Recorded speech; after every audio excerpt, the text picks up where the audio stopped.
Wagwan, everyone. I hope you're doing well and welcome to my Premier League review. Wow, what a weekend of games we've had, people. And it's nice to see, that the weekend in the Premier League has just been completed.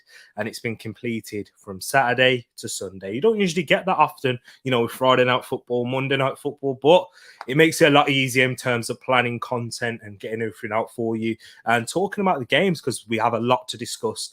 But before I really go into anything, I just want to give a massive, huge RIP to Jamal Edwards, the founder of SBTV Music, the YouTube channel based around music. That's his company as well, a young entrepreneur who lost his life at the age of 31. With Jamal Edwards, I know some of you may not be too familiar with him or his work, if you're not involved or really listen to the UK scene. It's massive. And I was really introduced to SBTV from early because of Dave. I know you've heard me, regulars on the channel. You know how much I love listening to Dave. That's where I found him. And that platform was able to breed a lot of young artists, a lot of developing artists who are now massive superstars in the music scene. So just sending out my condolences to Jamal Edwards, a true inspiration for young black people, especially to show that we can, take things that are in our passion and develop it. And, if you really love something, you keep working hard at it, it can become your job and it can be used to feed yourself and your family. And you can leave a legacy on this earth. So, yeah, big up to everyone in the chat. And, yeah, just want to send my condolences to Jamal Edwards. But before I go anywhere, let me go right into the chat right now because we have a lot of you that will just comment in. We have Edmund in the place. Listen to him there. Make sure you get on board, guys. I think there'll be predictions taken midweek games too. You know it. Smash that likes button. Edmund challenge. Moss in the place talking about midweek predictions. He knows it. Big up yourself, Moss. We got Ferbs in the place. Also, smash that like button on the way, people. Blessings and love to T. Big up yourself, Ferbs. We got Tish in the chat. Nice to see you right there.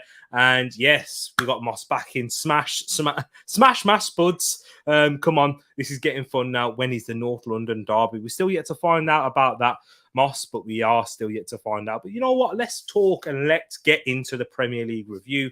And then we'll go into some predictions. And we'll talk about loads of other things at the end. Also, whatever you want to talk about, the floor will be yours. So let's get into this right now. So as you can see, the game week results in game week 26 in the Premier League. Let me try and get myself just getting used to this layout. Which one do you prefer, people? Do you like that there? Me a little bit smaller? Oh, no, you need me you need me. We'll stick with that for now. Let me know your thoughts in the chat or in the comments if you're watching afterwards. So let's talk about the first game. As you can see right there is West Ham United versus Newcastle, drawing 1-1 here at the London Stadium. Goals come from Craig Dawson in the first half. It was a quality header, in all fairness. But then Newcastle equalised on the stroke of half-time through former Arsenal man Joe Willock, who did the nice little, Lacazette celebration. You love to see it. But it's for West Ham. Talking about West Ham, that was huge points dropped. To be honest, I thought I'd watch this game. I was watching this game and I thought it was quite disappointing performance from West Ham. They left a lot. Like at home, you expect them to be performing much better. Like, for example, they only had 3 shots on target throughout the whole 90 minutes. They had less possession to Newcastle, which you don't really expect given where both sides are in the table. They had 11 shots overall, whereas Newcastle had 14. 3 shots on target for both of them. So just even having a look at the stats right there, it just kind of shows you how the game did go. They were quite poor. They didn't really look much of a threat going forward. Antonio, who has been struggling in the past couple of weeks, FPL, may need to think about getting him out. You know what, people? It's seeming that bad. Mikel Antonio struggled a lot in that game. And yeah, it just wasn't great overall a watch for West Ham. However, on the other hand, Newcastle, I thought they were fantastic. And they just keep on improving, don't they, guys? Newcastle just leveling up, keep going forward, improving week by week, picking up wins, undefeated in how many now? What is that? We need Josh in the place. We need our Newcastle TTF members to let us know about that. But Newcastle keep plodding on. And we'll feel quite unfortunate to not get the whole 3 points out of this match, in all honesty. So, yeah, they picked up a point, well-deserved in the end.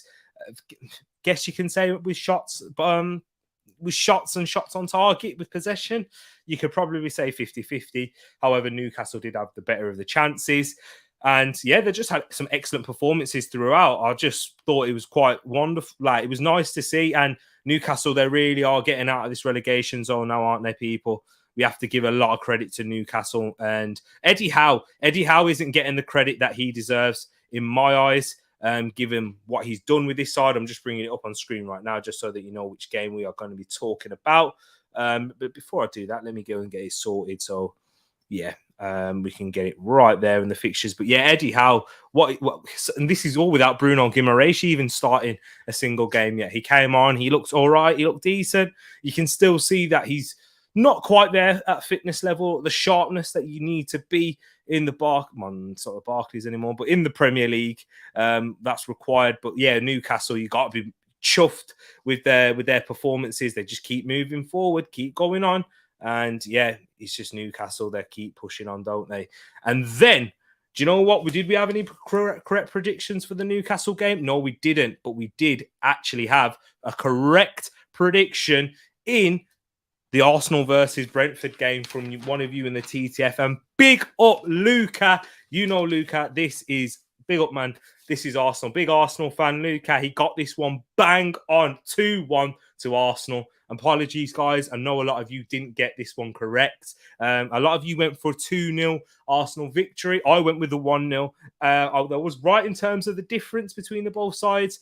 But Luca got this one spot on, and Arsenal did grab the 2 goals. And that one goal by Christian Norgard, in the end, it was disappointing for Arsenal not to have that clean sheet.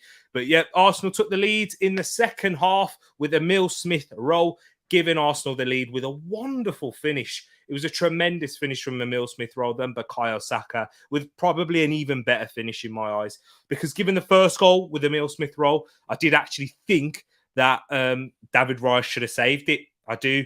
Guys, let me know your thoughts in the chat. I'd love to hear your thoughts. We've got more people coming in right now. Big up all yourselves. I'll just talk about this one and let me know your thoughts on the Arsenal versus Brentford game, because that was big. Bukayo Saka giving us that 2-0 lead, but then Christian Norgard in the end giving Brentford taking a consolation and making it and flattering them a little bit. But I just want to talk about Arsenal here. We dominated this game. We were very unfortunate. For me, we should have had 2 penalties at the very least. At least 2 penalties within the same action, with Ben White being fouled, Alexander Lacazette. I know a lot of Arsenal fans are talking, and you know what? They do have right. I think Arsenal fans as a whole, we do have a right to feel aggrieved by the refereeing decisions, because if that was against us, we'd feel like it would be given. Am I right? Let me know your thoughts, people. Did you think that Arsenal deserved a penalty in this game? I certainly did, for sure. Let me just bring it up on the screen right now, just let you know which one we're talking about. Yeah, I definitely felt that Arsenal deserved a penalty in this game, for sure. 2-1 winners in this match. And then if you just have a look at the stats with me right there, 66% possession, 33% for Brentford. So that kind of shows you how much dominance this Arsenal team had in the game, with 8 shots on target, 24 shots altogether, but mainly the 8 shots on target to Brentford's 2, and they only had 6. I mean, we had more shots on target than Brentford did have overall. So that kind of gives you a little bit of an understanding of how the game went if you didn't manage to catch it. But yeah, it was, you know what, happy to move on. And for Arsenal just to take the victory, because that's what we need to be looking at, guys, as Arsenal fans. Keep that fight on for top 4. It's going to be massive in terms of our season. But let me just give a massive welcome to everyone else who's just joined in the chat. We've got G Staffy in the place saying hello. How we doing, Terence? My new name that was given to me when I was on Rich's calling show yesterday. Big up yourself, G Staffy. Big up Jamie in the place as well. I was talking to him yesterday, talking to him about Liverpool and all of the things. But big up Terrace. I've got Terrace now. Everything.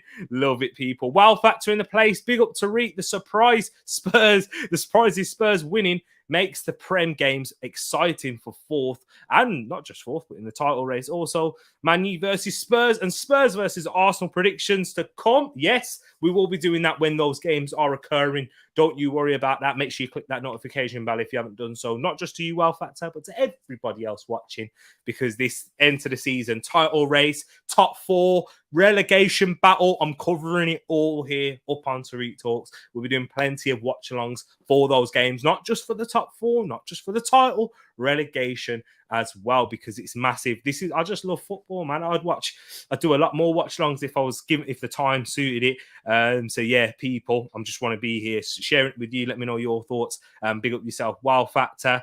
JJ Mooty's new nickname, loving it. Josh is in the place. We're just talking about West Ham versus Newcastle. Just let me know, Josh, how many games is that unbeaten now? That will be tremendous to see. We'd love to know that there. What else have we got here? We've got all recovered now. Well, fantastic. Yes, well, we'll get there. We'll get there, Ed. Don't you worry about that. Arsenal are finishing sixth for a JV. I was about to call you your government name then. Ferbs. my bro. We'll have to wait and see. I know we were throwing a lot of banter to each other during this game. We're throwing a lot of banter for sure. And that will be interesting to see how it does end. And you know what? I'm still going to be throwing banter at you, man. Try to keep it calm and tweet talks, because you know the receipts. Got to be careful. But yeah, man, it's going to be exciting. Arsenal finishing sixth. Don't know, man. Don't know. I'm getting more confidence even the more I watch you. But we'll talk about your game as well in a bit more. But yeah, loads of everyone, loads of comments flying in, people. I'm trying to get through them. Look at that. Wolves, yeah, Ed, you're getting right. You're getting too far into it, my bro. I need to talk about this later. But thanks for reminding me. Moss talking about the Arsenal versus Brentford game. He's saying 2 pens. There was another clear handball too, and they had to stop. They had a handball. Stop the ball for their goal. There you go. It's a massive shout. There should have been 3. Yeah, that's a good point actually. The other one where Cedric had a shot was a handball. Thanks for reminding me that. I do agree. Funny watching Arsenal. I thought it was Man City. That was that was hurting for strikers. But hey, I think with Emile Smith-Rowe, what's that? 10 goals in all competitions, 9 in the Premier League now. We have to be quite happy and pleased with his performances and his output in the Premier League.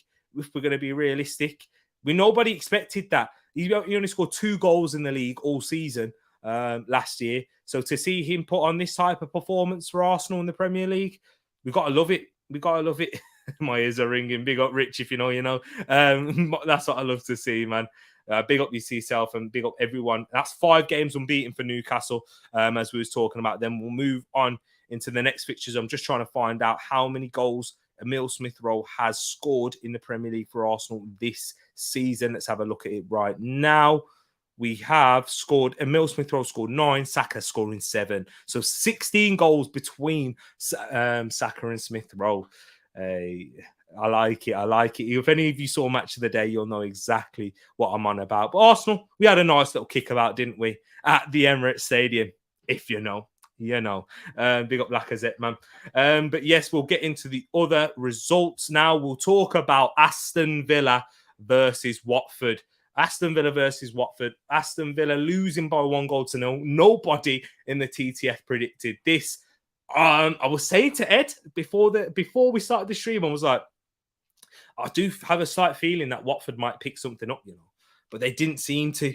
They didn't pick anything up, and I thought, you know, I'm not going to back them too far and say I'll win because I'm not that brave. I wish I was, but that win, that goal from Emmanuel Dennis. But can I just say, Ismaila Sarr, what an absolute baller this kid is. He's not this guy. He can't be at Watford for long, no matter what. Ismaila Sarr is just different gravy. That goal he scored, my word. I mean, not that goal he scored, the cross he made for the goal for Emmanuel Dennis. It was phenomenal. And he was just causing Villa a problem all game, just like how we did in the first game of the season. If you didn't know, all these games were played at the start of the season. They were the first games. This is why Arsenal needed their revenge on Brentford. But Watford, once again, doing the double, picking up 6 points over Aston Villa. And Aston Villa, this is just showing where they have their teething problems still, which Steven Gerrard needs to address. I know they had that new manager bounce, Aston Villa did, but it's not been a great couple of weeks for Aston Villa. They've had some disappointing results of late. But hey, this is what the Premier League's about. Roy Hodgson coming in there, making the team resolute, keep making them hard to beat. None of us could have predicted that, but that's what happens. And everybody knows their jobs when he's getting the likes of Emmanuel Dennis, Ismail Assar, Josh King on the ball. They do have threats that can cause a lot of problems for teams, and we got to be careful at this point in the season now, ladies and gents, with the likes of Watford and Aston Villa, with the likes of Watford because everybody's been raving about Aston Villa because they've got Coutinho, Buendia, but at this point in the season now, it gets sticky, it gets tricky, and the teams that are in the relegation battle will take points off of top teams in the league because pressure. And they really do sense, and it's heating up down there. A lot of teams picking up wins, and that moves on into my next game with Brighton and Hove Albion losing by 3-0 to Burnley. Wout Weghorst absolutely killed it. Man of the match performance.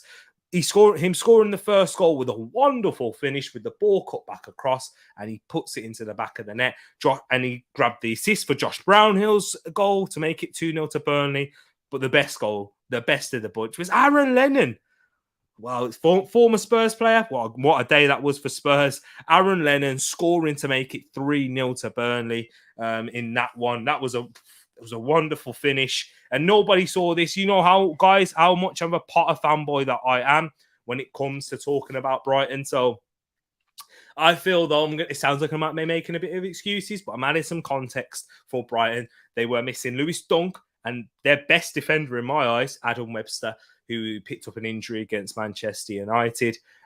So missing those two centre-backs in particular, it's a big ask. You could ask anyone missing their first two centre-backs in the league, really, not just the likes of Man City and Liverpool. They'd struggle without their two first-choice centre-backs, I believe. And even a team like Brighton, who don't have the resources that a Man City and Liverpool do have, and when you go lower into that mid-table spot, it will be a huge detriment. And Graham Potter's going to have to sort this one out because we don't know how long-term that injury is going to be to Adam Webster. We know that suspension for Lewis Dunk. I'm not sure if he's meant to be back, actually. I'll run and confirm that one for you. With Lewis Dunk, is he meant to be back? Was it just a one-game ban? Yeah, it was just the one-game ban in the end. So he'll be back on the 26th to play then. So yeah, with Brighton, they need to pick up results. If they're going to be having this mid-table spot, they do tend to go on these types of runs. Graham Potter took massive responsibility for this one. However, all speaking about Brighton, Burnley, Sean Dyche, he's doing it again. They don't actually play that bad of a football. Trust me, people. Guys in the chat, I'd love to hear your thoughts because I think it's a little bit of a myth about Burnley's football. It's very direct, but I've seen a lot teams that are higher up in the table who get credit for that. Don't get me wrong. I didn't think Spurs played wonderful football, but we'll get into them at some point. Do you know what I mean? But this is what Burnley are doing with the resources that they have. It's massive. But I just ran through 2 games there. Let me see what you guys have said in the chat right now. What's this? Josh saying 55 minutes in Newcastle's under 18s are losing 6-0. Oh, it was 5-0 when he said it was 6 now. With ESR, he scored 10 goals. He's that in all competitions with no penalties, and he's matched whose record is it? Whose record? Aaron Ramsey's throughout the season, and he's scored the most goals in a single season for an academy product since Cesc Fabregas. Big shoes, big names to be around. Even Aaron Ramsey had a very good Arsenal career. Let's be real, even though injuries did hinder it a lot. ESR, that's on the same as Ronaldo. Enough said. Who's better, ESR or Ronaldo?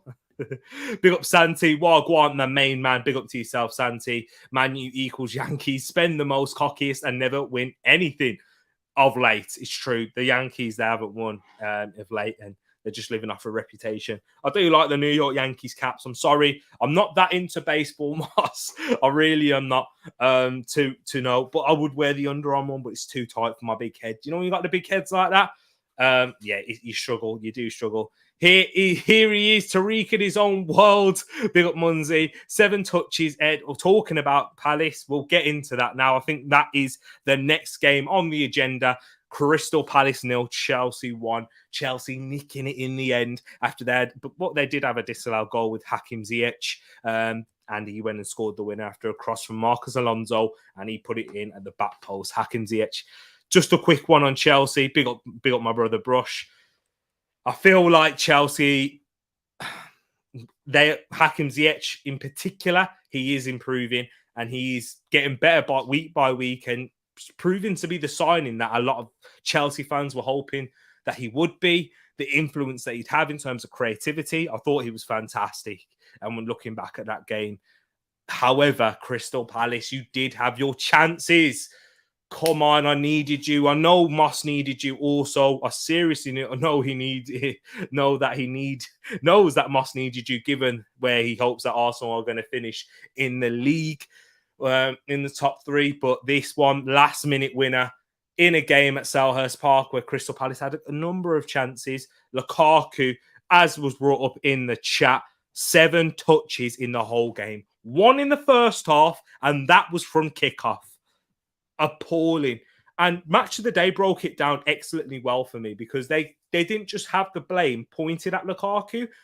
They also incorporated the fact that Thomas Tuchel, the team's not playing to his strengths, but Lukaku, his movement is non-existent. When we're talking about strikers, I mean, I'm not a striker, or I've not played as a striker, but I've been a defender. What I feel like what Lukaku's been doing, he's been making one movement in a play. One movement isn't enough. The best strikers do 2 or 3, and they cause so many problems because that is a problem for a defender to mark. Because as a defender, you try and make yourself have a body shape where you're going to have some sight on the ball. You can have where you know where the ball is, you know where the ball's being played, and you also have a general knowledge where your man is, who you're marking. As centre backs, so communication is a big thing. But if you're making just one single movement, it's so easy for the centre-backs to react. And it's to react even if the ball's being played or just to shut off the space, which also enables him to have 7 touches. So he needs to move a lot more, but he needs to have more trust in his teammates that they are going to make that pass and that system. So it is massive. Let me know your thoughts in the chat. Is Lukaku the main issue? Is it him or is it the system that Thomas Tuchel's playing? Because if I say it's a bit of both, yeah, fence sitting, of course, but I'm leaning to Chelsea having the system that they're playing. That's what I genuinely think it is. But for Crystal Palace, I do think your results are going to pick up soon. You have been in a bit of a tricky run of late, Crystal Palace. If I'm just going to have a look at some of your results in the past games, let's have a look right now. Let's go over to Crystal Palace. Let's have a look at your results of late. So what you lost to Chelsea, you drew to Brentford, drew to Norwich, lost to Liverpool, drew to Brighton. So yeah, you've not actually won since the 28th of December, and that was against Norwich in the Premier League. So Crystal Palace, you are having that sticky run. It does tend to happen a lot into these middle of the table teams. However, I still believe you'll pick it up. The performances are improving. We'll get into predictions about the next game. We'll get into that soon. I'm just still rounding the review here. But yeah, Crystal Palace 0, Chelsea 1, Chelsea march up. And without being impressive, grabbing points at this stage of the season, that's impressive enough in my eyes. But let me see what else you guys are saying in the chat right now before I move on. You had to change the TNO Raptors. I need to. I do like the TNO. I would wear that one.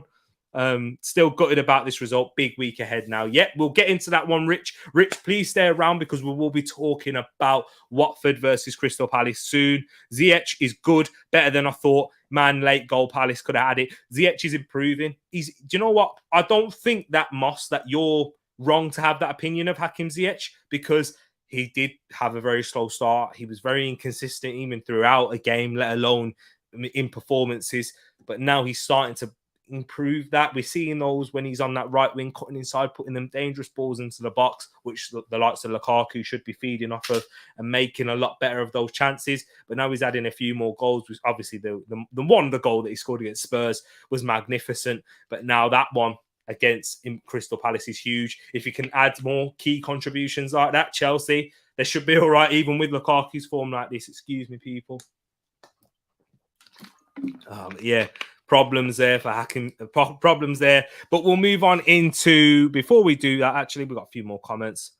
Out of 10, how are you rating Palace's season? And Rich has gone with a 6. Could be higher, but we're not winning enough games. Drawn a lot of games, haven't you, Palace, this season? If I have a look at the table, how many games you have drawn? You have drawn 9 games, I believe. So is that no, it's not. 11 matches. You've lost 9, 11 matches, one drawn and won 5. So that's too many games. You and your biggest rivals, only your biggest rivals in the Seaweeds have drawn more. You, Burnley and Southampton are level on 11 draws, so that says a lot right there. But yeah, it's converting those draws into wins, and that'll be the difference between you fighting for Europe. That'll be the difference between you and Wolves, because it's genuinely that. Because Wolves have lost 8, you've lost 9, so you've lost 1 more, and they've won 12, and you've won 5. So it's about getting there, but there's room for improvement, and you trust in the process. This is what we like to see. Trust the process, people. You probably heard that one before. 6-1 now. Big up, Louis. We're just chatting about your boys there. Thank you very much. I'm good, my bro. Hope you're keeping well yourself. We've got man like Shawnee in the place, just about to move on to Liverpool versus Norwich. We'll definitely get into that. But just talking about Lukaku saw Chelsea's system. He wanted to join. And Bruce saying, it's the system, bro. Lukaku is a certified Prem goal scorer. The trouble is you need to play to his strengths and accommodate him. Can't really deviate from that. And do you know what, Brush? I 100% agree with you in a way. I do think he has to take a bit of responsibility when we're looking at it in isolation. His movement isn't good enough. It's single movements. A top striker makes 2 or 3, as I was saying. However, is that because he's not making the movements because he knows he's not going to get the ball? I've seen him make the movements plenty of times and still not receive it. Thomas Tuchel wants his striker to do something completely different, which is not the strength of Lukaku's game in terms of having that fluidity. Lukaku isn't a fluid striker like that. He's fluid in the counter-attack, and that's what you need to be doing. Feed him in terms of a box striker. Lukaku is very similar to an Aubameyang. You wouldn't think it in terms of their body, their physicality, the difference that Lukaku has in that. He looks like someone who could be a target man. But however, we've never seen that from him. His first touch leaves a lot to be desired at times. And I say the same with Aubameyang. He's not actually as good in the air as you imagine he is in terms of holding up the play, beating defenders. But yeah, he's a box striker and he will score goals in that way. Money talks, Josh. That's what know-how saying. He's a good point there. Tying Tuchel depressing to good players. Maybe it might be the case. There's been a lot of debate, but no way to Lukaku having 7 touches is his fault. So Brush and Rich having completely different views there. But once again, though, are they feeding him? Are they giving him the ball? Is he getting involved enough? No. I've seen Harry Kane have how many touches at Selhurst Park. That's just how you guys are defending this season. You've not just done it to Lukaku. Remember Harry Kane? I'm just giving you more things to go off of there. But man like Shawnee saying, Palace are good on the eye, but don't score enough goals. Not sure Vieira knows his best front three. 100% Shawnee. I think that's a very good comment right there. Because watching this game, he had 3 strikers on the bench, which confused me. I know it confused Rich a lot of the time. He's still trying to work things out. And this is why it's still early days for Patrick Vieira at Crystal Palace. You can't be going too much on a judgment, because if he doesn't know his best 11 yet, then how can you fully judge a manager when he doesn't know his best 11, and especially in an attacking area like that? We've seen the likes of Michael Elise, who's been phenomenal since coming into the side, having a lot of making the difference even when he was coming off of the bench. So having Elise in there, he's probably in their best front three, and that's what Patrick Vieira would agree with. Having Zaha in there also, his form hasn't been great of late. As I said, they haven't won a game since the 28th of December, and that was against Norwich, and they played Norwich since and grabbed a draw at Carroll Road. Then there is problems. They will be fixed. I do believe so. Just give him time, and we'll have to wait and see whether it will happen. I have a bit of faith. Maybe that's my Arsenal bias, Shawnee. But yeah, that's probably what it is. T, I'm going to send you a short vid with all the 7 touches. Oh wow, yep, I've just received that. I probably would be able to check that. I'll go and have a look at it. Ridiculous. But what's Ed saying? So is Lukaku like CR7? As in, you need to play to his system and not that he can fit into someone else's. And Rush saying exactly that. These guys are not adaptable. You either play around them or you don't use them. I think that's one. I think you're right. And I agree with Rush there also. Spot on. PV needs to pick up front three and stick with it. Yep, it's true. He does need to. He's still finding that out. You have been linked with strikers as though, Rich. You have to think about that. So maybe he's not too happy with the options that he has right now. Edward, he has looked good, but he's really mainly played him off the left when he has played.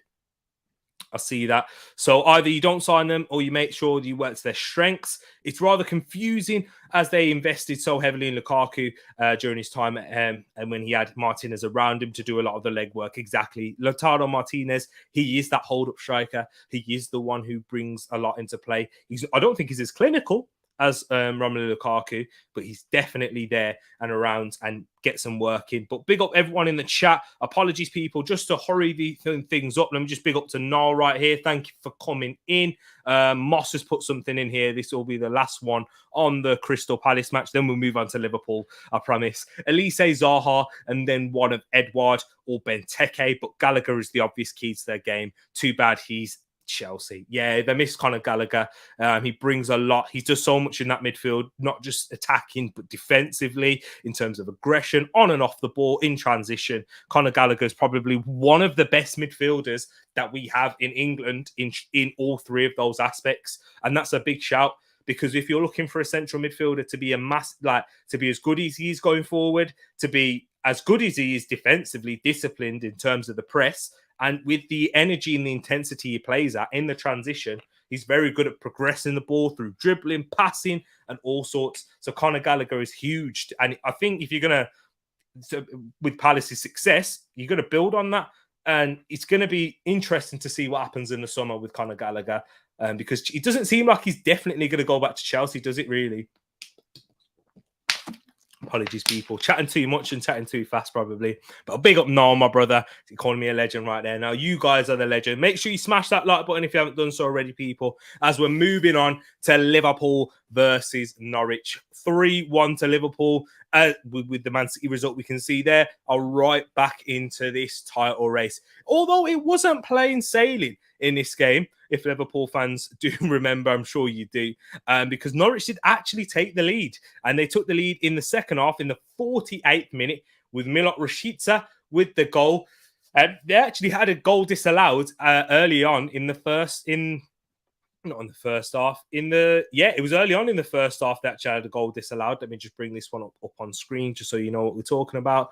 3-1 Liverpool. Milot Rashica giving them the lead, but Sadio Mane with a beautiful bicycle kick to equalise. And then Mohamed Salah 3 minutes later from a wonderful ball from Alisson. Yes, don't wipe your eyes, people. Alisson with the assist. Go check it out if you haven't done so. He goes long. Mohamed Salah with a wonderful run, cutting inside, brings the ball down, just shows so much composure for that finish. It was wonderful. Mohamed Salah, this is why he is one of the best players in the world right now. In my opinion, he's the best player in the world right now. I know there's a lot of players out there that are killing it, but then Luis Diaz, another shrewd signing Liverpool have made. Tottenham, you're the reason why Luis Diaz is right now at Liverpool, because that was meant to be a summer job for the Reds. But while Liverpool, even when they have a tricky spell, they're not quite at their best, they still go and grab the win. But do you know what? We need to give a lot of credit here to you-know-who for this match. If you did manage to catch it, Pep Linders, he made the decision to go to 4-2-4, but bringing on Thiago. There's been a lot of talk about Thiago around the social media sphere. Thiago being a flop. Not for me. Not for me at all. Thiago was tremendous when he came on. I know he's one of those players who is very aesthetically pleasing. Just, how his technique, the way he kicks a ball, just all these things that Thiago does. Drops his shoulder, very technically gifted.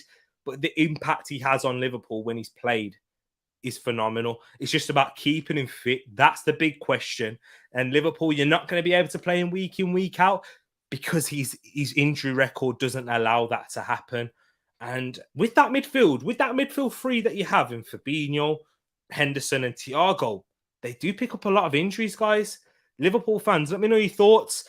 Are you still in this title race? Because for me, the title race is back on. It is huge. It is massive. It's back on. But let me see what your guys' thoughts on that. Thiago, wonderful. Mane, what great finish. Salah, fantastic in that game. But Luis Diaz showing once again why he is up there. But Norwich, a little shout out to Norwich, by the way, before I get into your comments. Norwich, then to hold off Liverpool and keep the game close and have a few opportunities. I know their goal with Milot Rashica in the 48th minute. I don't think that was very fortunate, but that wasn't even the best of their chances looking back at it. So yeah, Norwich, wonderful in a way in terms of how they hold off Liverpool, but Liverpool's quality just paid off in the end. It just shows with all the goals. There were high quality, high class finishes that you won't see from many other teams or players in the Premier League. But let me see what we're saying, what we're all saying in the chat. We've got loads of people in the chat. Love to you all, man. Really appreciate it. Man like Shawnee, Norwich were fantastic. I can't lie. They played without fear and took the game to us. There you go. So Shawnee, massive shout there, because for a Liverpool fan, for you to go and praise Norwich when you could easily just be talking about the likes of Mane, Salah and Diaz in their performances, Thiago, you were right. They were fantastic. And this is why Norwich City, hey, they're looking good at the moment and they could be surviving the drop. Do you know what? It's when Ed ever brings up a side that's destined to drop, what happens? They go on a good run of form. You just wish that your predictions were just like that. But Josh Sargent making us gingers proud. As long as he starts scoring, I'm happy. Need him to pick up form into a World Cup year.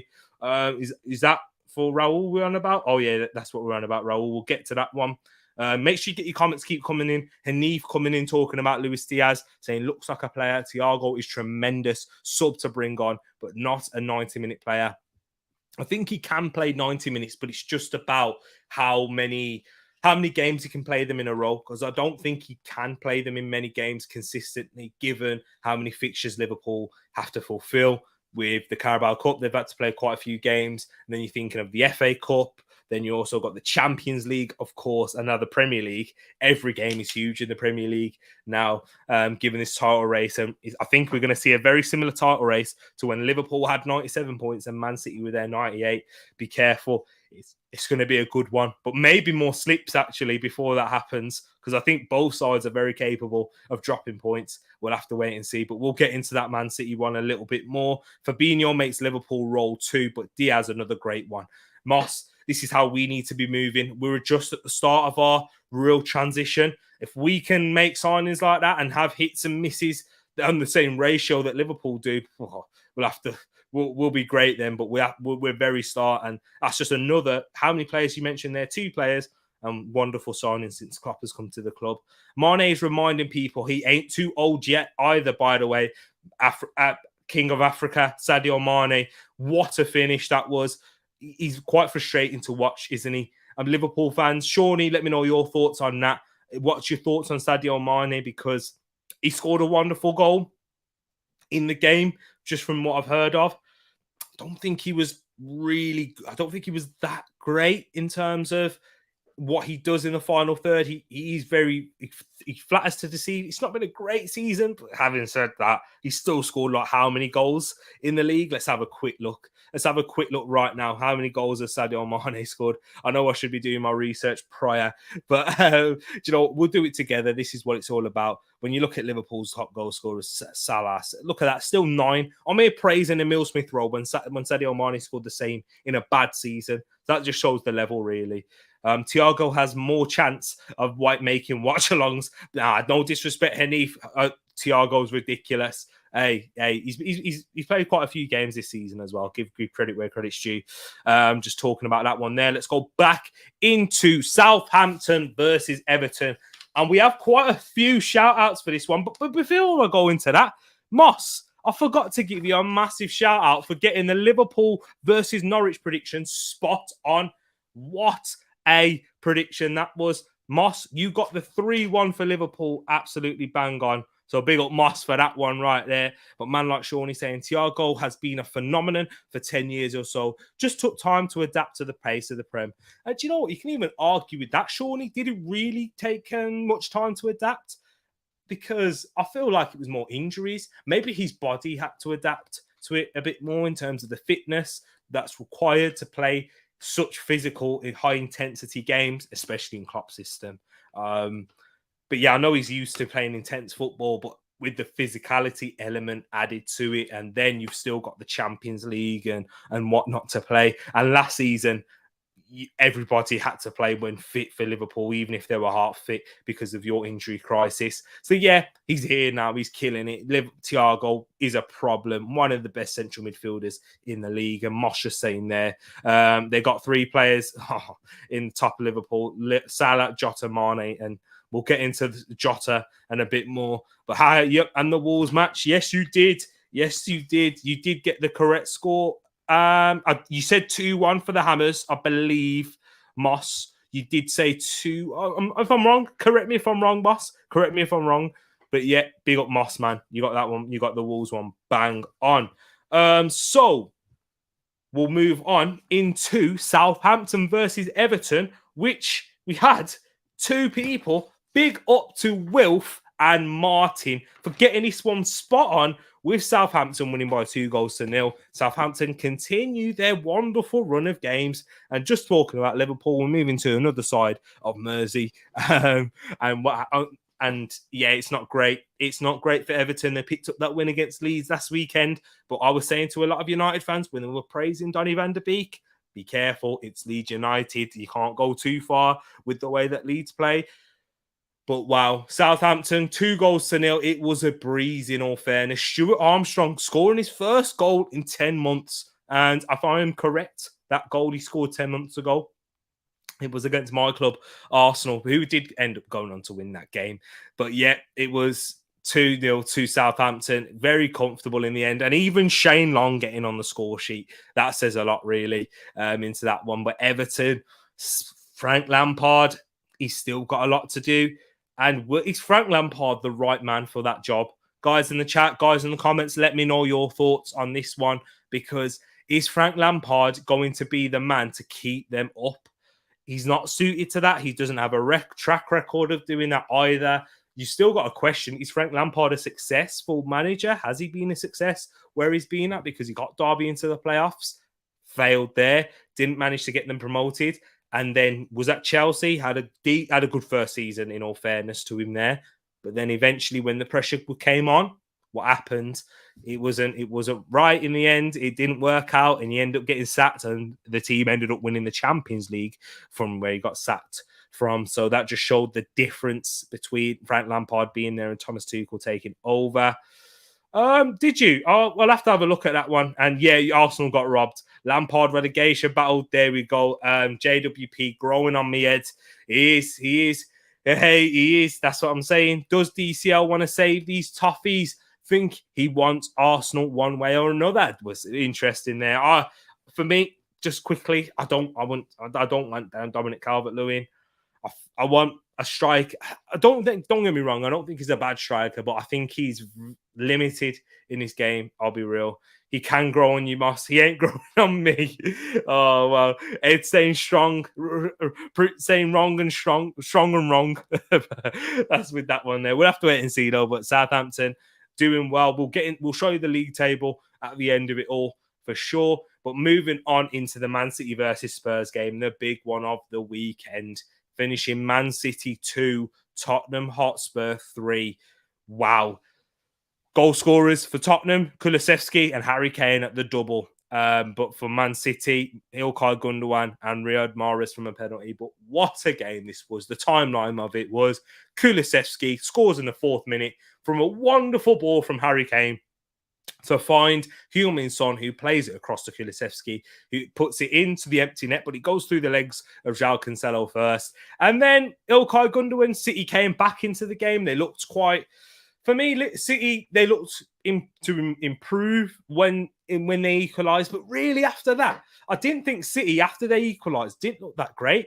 And I think City had this sort of mindset in a way from their players that, yeah, we've equalised now, we'll get back into this, we'll go 2-1 up and then we'll take it from there. But Spurs, with how Conte set them up, it was resolute. It was like we saw that 5 at the back. It was most definitely a 5 at the back, sometimes 6 with Kulusevski doing a right wing back role. It was kind of mad to see. But when they had the ball, extremely direct, getting the ball to Kane, playing it round the corners and causing problems for Man City with Sons pacing behind, Kulusevski doing a lot of running and hard yards, going forward and defensively. But for me, Manchester City, I've got to talk about them because they were disappointing. I know all the praise is going to be lifted on Spurs, but I'm just going to be real with you now. This is the perfect game for an Antonio Conte side to be coming up against when we have to be real, ladies and gents. We have to be real because even Nuno Espirito Santo beat them and Jose Mourinho beat them and Pochettino. So that Man City haven't had Man City's bulky team is Tottenham. Man City do generally tend to have bulky teams, and Tottenham's one of them. So it has been difficult for Tottenham, for Man City to beat the likes of Tottenham with the way that Tottenham have set up in these previous games. Very defensively, sitting back and, trying to hit on the counter. But if it works against City, it works. I'm a hater. I know you might say I'm a hater. It was like 75% possession. I think you're right. I'll have a quick look at that one, Moss, to say what it was. 71. So you're about right. It was that much in the game. However, Man City only had 4 shots on target to Spurs' 5. Do you know what I mean? So Man City had 21 shots. They had loads of passes, loads more touches, like more than double of the passes and touches, by the way. But they couldn't break them down. And Man City plod on and grab those points and grab that win. So for Man City don't. And I've completely butchered that there. Man City lose and Tottenham grab those points to make it the top 4 and the title race a lot more exciting. Guys, we'll get into that one. We'll definitely get back into that one. But that was Man City versus Spurs. And then to the last 2 games of the weekend. Before we go into that, we have any correct results for... Oh, big up Roberto, the Hornet. Also did go for a 2-0 Southampton win for against Everton. Roberto, big up yourself there. Saw yours in the comments. Not for sure. I just forgot to mention it with the other guys, with not Casey, with Wilf and Martin. Big up them. But Casey did get the Wolves versus Leicester 1 correct. He got that one bang on. And so did Wow Factor. Big up Wow Factor. You got the 2-1. And then Wilf got 2 in this one. Wilf is smashing it. Wilf, where are you, man, in the chat? You're missing your. I'm giving you your flowers, and you're missing it. And big up to Connor. Big up Connor. Gally C. You'll see him in the comments. Gally C Games. But yeah, you also got the 2-1. A lot of you, and guess who else got the 2-1 Wolves? Me. I got it correct also. So yeah, big up everyone. That was all the correct ones in the chat. Leeds United versus Manchester United.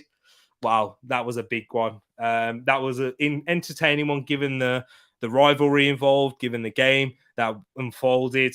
It was interesting to see. I thought it was Scott McTominay. Question, should have got a red card in my eyes, given how many fouls he committed, the way he was moving. But the referee, he was letting things go.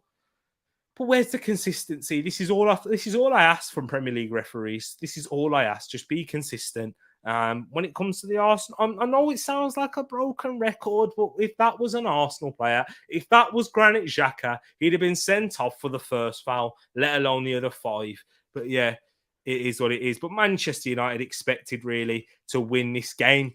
But Leeds pulling 2 goals back, that's given me more hope, ladies and gents. I've got more hope now going into the rest of the season looking at this, because Leeds United, they have been poor. They've been decimated with injuries. They're still missing the likes of Calvin Phillips, Lim Cooper, Patrick Bamford, and whatnot. Rafinha started on the bench. United went 2-0 up. Leeds straight away, back in the at that start of the second half, once again, United are not awake. They conceded 2 quick goals, and Leeds did have a couple more chances as well, where they could have scored more in the first and second half, but they just seemed to tire out a lot. Fred coming on, making a big difference, as well as Anthony Elanga, both of them scoring the winning goals. So, hey, Leeds, Manchester United, Leeds problems. I think it tells us what this game tells me more of is Manchester United's problems are still there. And Leeds' problems there, but I think both of them still have their issues that they need to resolve. You expect United to beat Leeds. I mean, you expect Manchester United to beat Leeds United because of the difference in quality, and especially when Leeds are having as many players out that they do have. But yeah, it's big. And there he is. There's Wilf. Yo, Pepe, I'm home. Big money. Big up Team Money. And big up yourself, Wilf. Wilf in the chat was just giving you a lot of praise there. And big up Ben Johnson. I'm watching Brazilian football. I think João from Corinthians would fit perfectly in Man United. He's very fast and cold-blooded. Interesting one right there, Ben. Let's have a look at that one. Is he a striker? João Corinthians. Is that the old striker that used to play? Are you on about? Oh, you're on about Joe who used to play for Man City. Oh no, yes. I'm not sure if he's the right style of profile, but hey, that would be quality for them. Big up yourself, Ben. Yes, it is the one that used to play for Man City, I believe. I'm sure it was that one. Big up Ben in the place. But yeah. And so, yeah, we've gone through the game week results. Big up to everyone. I'll just give one big shout out once again, just to make sure you're all getting that shout out correctly. Luka getting the Arsenal versus Brentford one spot on. Big up yourself, Luka. Moss getting not the Arsenal one, getting the Liverpool result spot on, saying 3-1 against Norwich. Yeah, I know you've been liking Norwich a lot. Wilf, Martin, and Roberto the Hornet getting Southampton 2, Everton 0. Big up to yourselves right there. And then Casey, Wilf, Wow Factor, Galley C Games, and myself for getting the Wolverhampton Wanderers versus Leicester 2-1 correctly. And big up Wilf, man. Wilf deserves the biggest one. He got two, not just one, he got two predictions spot on. So big up, man. We'd love to see that one there. Big up to Macy. He's just come into the chat as well. Nice to see you. Hope you're keeping well and safe. But yeah, we're going to move on into the next part. And this is where we're going to be doing a midweek preview for the games. Guys in the chat, get your predictions in. We've just come back. Prediction time, TTF. We're going to need it to happen again. And just before we wrap up, I'll also show you the prediction table. But we have Burnley versus Spurs on Wednesday, 23rd of February here in the UK. It is a 7:30 kickoff. So with Burnley, the injuries and suspensions, as we're seeing right now, look at a lot of doubts. James Tarkowski, who's suffering with illness, Ashley Westwood, Maxwell Cornet, Wout Weghorst, mainly Maxwell Cornet and Weghorst, they're slight doubts. I still expect them to play Burnley against Spurs. The front two, massive problems, as we just spoke about, against Brighton. That's who they caused. But for this one, I expect both of them to play, even though I have put them in the doubt section. So don't let that change your prediction for the Spurs game, ladies and gents. But Charlie Taylor, 50-50 whether he's ready yet. Sean Dyche came back and he said he might not be ready. He wasn't ready for the last game, but he might be ready to make an appearance for this one, which I think would be massive because I don't really rate Eric Peters a lot. Only Sean Dyche can make Eric Peters, for me, a Premier League player at the point in his career now.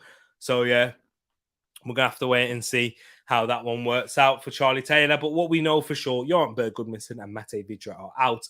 And for Spurs, we know Ollie Skip, Jaffet Tanganga, who weren't featured on the weekend, are doubts. However, will Conte want to change a winning team? We'll have to wait and see. And Sergio Reguilon is out with what G-staff he had. And yeah, what Ed had not too long ago. But let's see what you guys are saying in the chat. Get your predictions in. But they're just talking about Joe here. He was a top scorer in the Brazilian League in 2017. And yet he didn't. In Man United, he would have a big chance to score a lot of goals. That's very true. Would he suit Man United system? And Joe likes the big games. It's true there. Almost all times in the finals he scored. Big up. That's what we like to see there. Moss, slight doubt. Slight. Don't worry. I don't think it will change too much. But guys, get your predictions in. Let me see what you guys are saying right now. So Wilf has gone for 2-0 Burnley. Spud's going to be on a false high and coming up against Burnley, fighting for survival, in my honest opinion. But Wilf, wouldn't that be the most Spurs thing to do? To beat Man City and then to lose against Burnley in the same week. I'm hoping you're right. But I'll have to wait and see what my thoughts on that one. He's still carrying. It's a different injury, I believe. That one was a hip one, but he picked up a knock in his knee in the last game. So it's a different injury. Burnley versus Spurs. So Macy's gone with a 1-1. Interesting to see right there. If you're watching later on, people, make sure you get in the comments, get your predictions in there. As the first game's on Wednesday, so you got more than enough time to get your predictions in. But Macy going with a draw right there. So Moss, what are we saying? Well, what's your score, Moss? We need to see it because we need to get this one correct. We need to see what this one's saying. Hammy and came back. He's the Dutch warhorse. Being a Spursy thing to do by dropping. Exactly, Macy. That's exactly what I was saying. It's true. That would be against Burnley, and Burnley can do it. Get the predictions in the comments now or later. Give Edwin some more admin for sure. And look at that. I think we're going to go with a 1-1 so far. Unless you guys in the comments watching later make a difference right there and say something else. But yet 1-1, Moss has gone for. In terms of the predictions, Moss, Macy, Ed's agreeing with you in terms of the result. But he went for a 2-2 draw. He actually went for a 2-1 to begin with, but then he changed it to 2-2. So I wanted 2-1 initially, and then I thought, let me change it to 2-1 to Spurs because that's what I think it will be. However, it's a win-win situation. If Spurs win, I'd get a point. If Spurs draw, I'm happy. If Spurs lose, I'm even happier. Win-win situation right there. But hey there, Moss. Canada did good against Germany. Yep. He'll love to hear that. He knows it. Weghorst and Kane. Oh, I know who's going to win that one. Tereak, could you please put some videos of the best moments for Joe to see his skills and goals? Oh, there we go. We'll have to see that. Look at that. Perfect right there. There it is. There it is, Ben. Big up yourself, Ben. Thank you, man. But big up Ed as well. Thank you for sending that in. I appreciate that one. But Ben, let us know your predictions. Let's know your predictions in the chat for this game. What do you think this one's going to be? I almost went 10-2-2, but he went 1-1. See, you don't agree with Ed? That's fair enough. Moss there talking about the game versus Spain. England versus Germany for the women's. Big matchups there. Big matches to play. But the next game we have here is Watford versus Crystal Palace. This one at Vicarage Road. Also a 7:30 kickoff here in the UK. And in terms of the injuries and suspensions for Watford, they have Juraj Kucka and João Pedro, who are doubts. And that was announced today. So that's something to keep your eye on, people. Big players for Watford.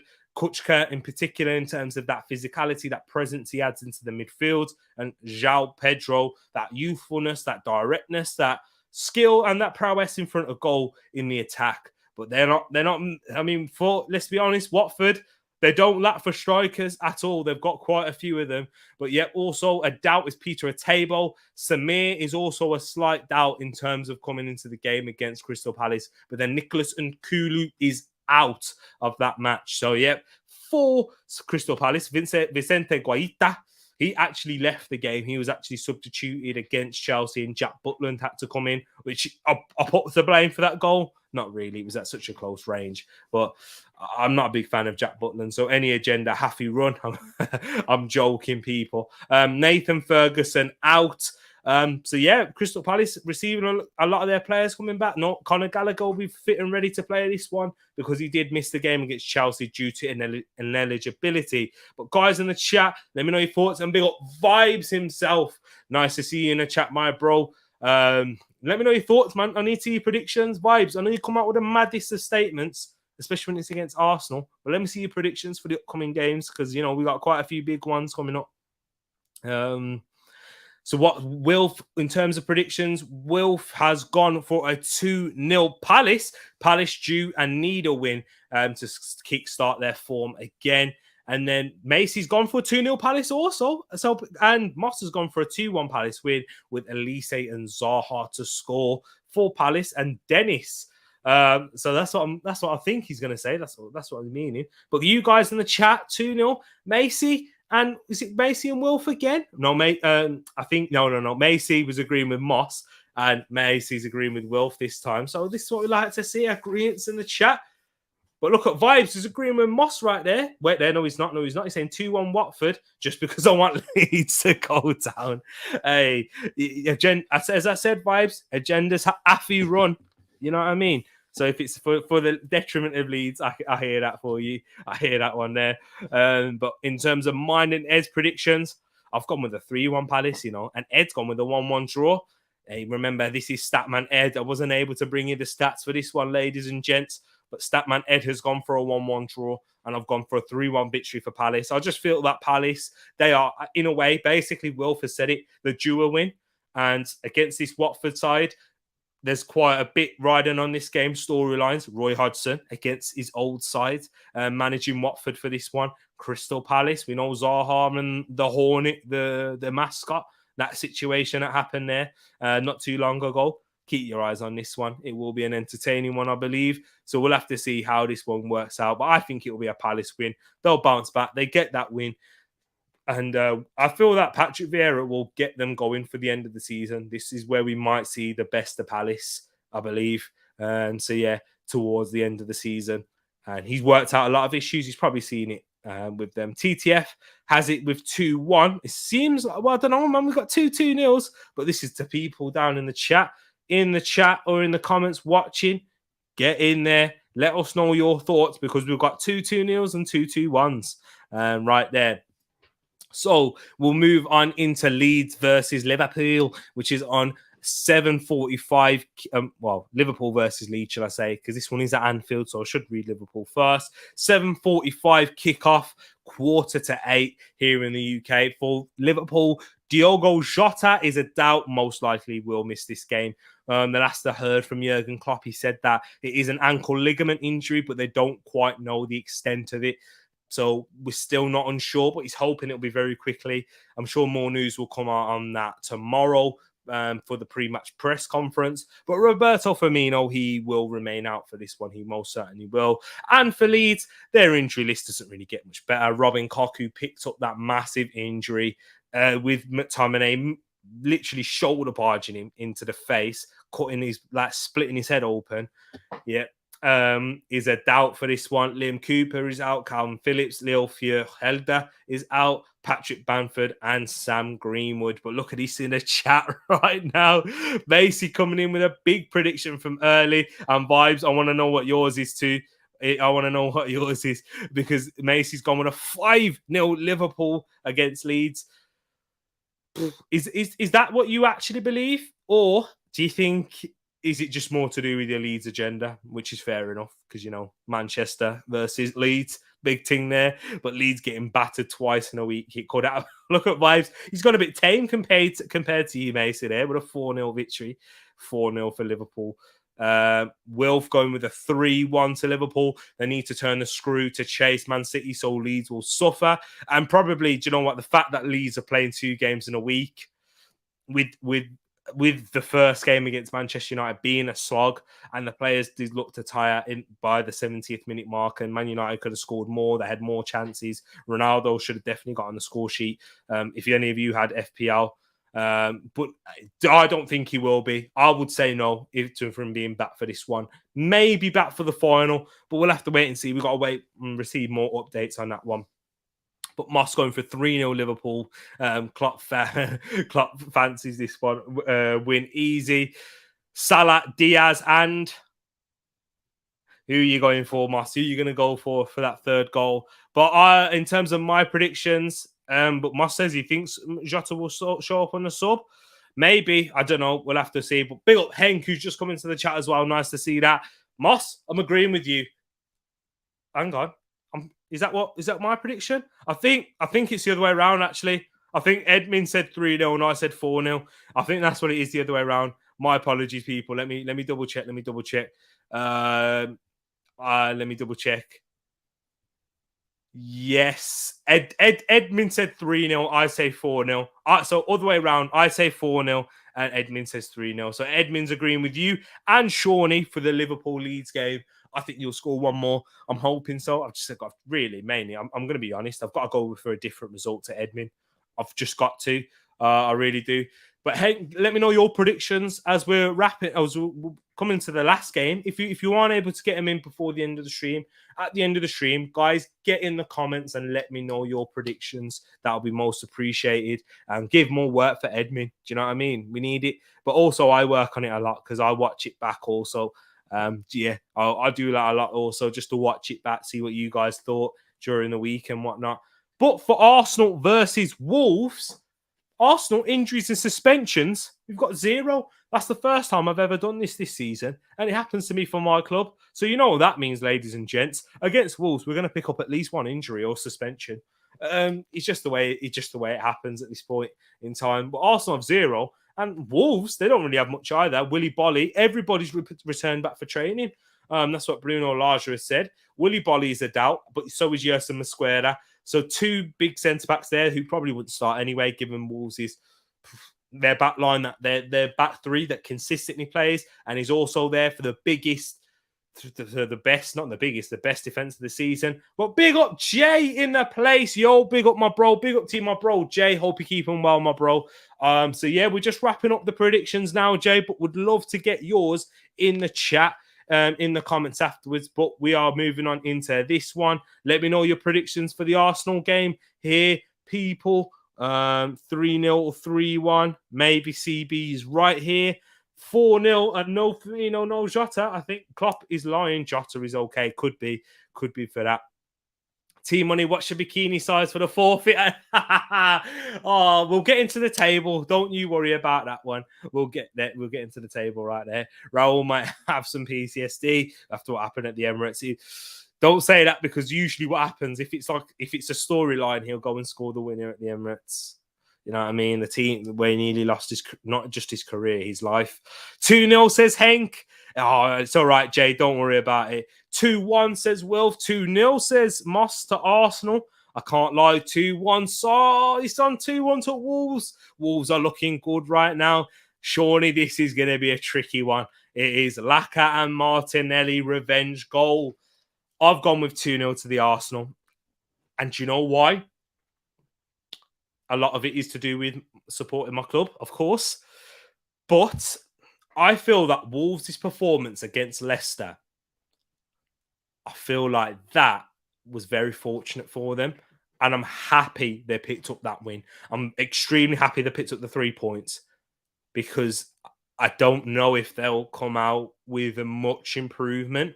And if they play like that against us at the Emirates, we're in for a good one, people. We'll be celebrating at the end of the night. I really, truly believe, whether it will be 2-0, whatever the score will be, because that Leicester performance, they weren't great. Honestly, I'll be real. They weren't great going into that one.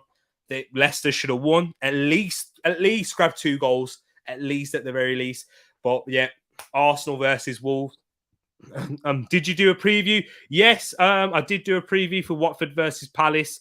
Go check that one out at the end of the stream. It was probably, I can't remember what time it was around in the stream, but I definitely did do one.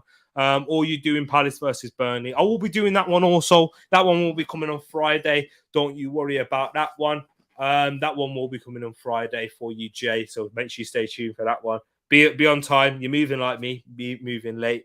We were better at the Molineux. We got this. A man like Shawnee saying, I thought Arsenal will win, just because of Ruben Neves' comments about the last time he played.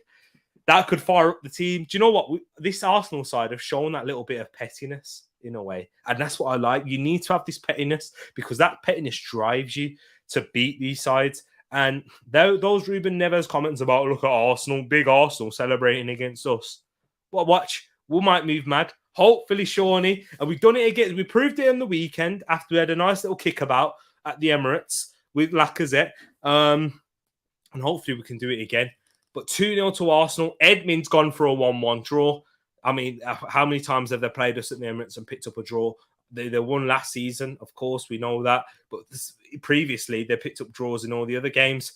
So we're going to have to wait and see how this one works out. But I think the last slide is now the predictions table.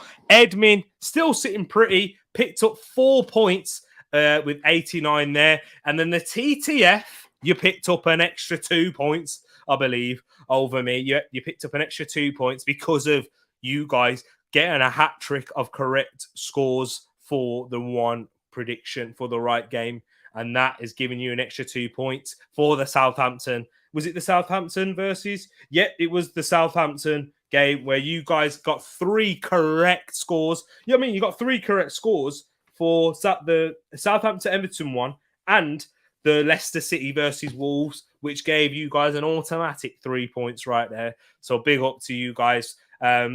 6 points for those games, whereas I picked up 7 overall. You guys picked up 9. And that's the difference. We're catching up to Edmund slowly but surely. But remember, ladies and gents, there is a forfeit at the end of the season. So make sure you get those predictions in the comments if you are watching afterwards. And I'll just let you know, just as we're wrapping up, people, I'll just let you know what's coming up throughout the week. Fun Police, Neves, selling his face, exactly. Did Wolves celebrate after the Leicester game? Most certainly they did, brother. You know that already. But yeah, just letting you know what's coming up throughout the week. Tomorrow we have Chelsea versus Lille, I believe. Just to double check that one there. Chelsea versus Lille. I know it's one of the Champions League games. We'll be bringing you both. Chelsea versus Lille. Yep, that one is tomorrow. Definitely will be bringing Chelsea versus Lille and then Atletico versus Manchester United on the Wednesday. And to wrap up, not really to wrap up, I will be bringing you, because we've got loads more content coming, the Arsenal versus Wolves watch along at the house of Edmonds. And so me and Edmund will be bringing that one to you guys live in the flesh, watching the game together. You will have an Arsenal fan in the room, a Wolves fan, and it will be major. We're going to have to watch this one here, ladies and gents. Make sure you get strapped in for this one because it's going to be good, that one on Thursday. And then, of course, on Friday, the Premier League preview returns. And then on Saturday, we'll be doing some watch-alongs for the Premier League games. Let's have a look at what's happening on Saturday. We're just sort of sorting it out right now. Do you know what I mean? Because I'm loving this. What games are on Saturday? We need to work that one out. Scores and fixtures. Premier League. Here we go. So on Saturday, we have Leeds United versus Tottenham in the early kickoff. Everton versus Man City. Do you know what, guys? I'm going to bring you both. I'm going to bring you Leeds United versus Tottenham and Everton versus Man City on the Saturday, the 26th of February. So make sure you stay tuned for that one. And on Sunday, we also have West Ham versus Wolverhampton Wanderers, which I will be bringing you that one, as well as the Carabao Cup final. So a packed week ahead. A lot of fixtures. We've got 2 on Saturday, 2 on Sunday. Make sure you stay locked in. Make sure you have that notification bell slapped on the channel. And guess who's back just in time for the end?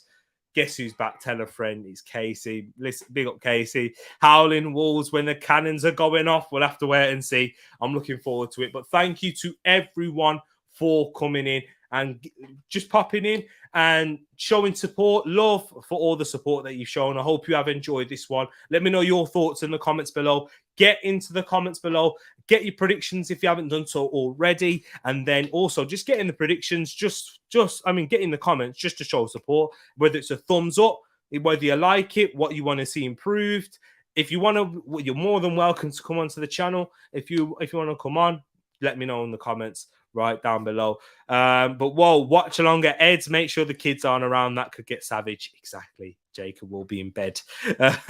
Champions League Wednesday. You know it. Simeone, big one. We'll have to catch right there. But love to you all. Hey, Moss, you can be watching that one for us and keeping us up to date for the Benfica versus Ajax. So we'll be keeping them across both of them for sure. But once again, people, love to you all. Once again, enjoy the rest of your Monday and peace.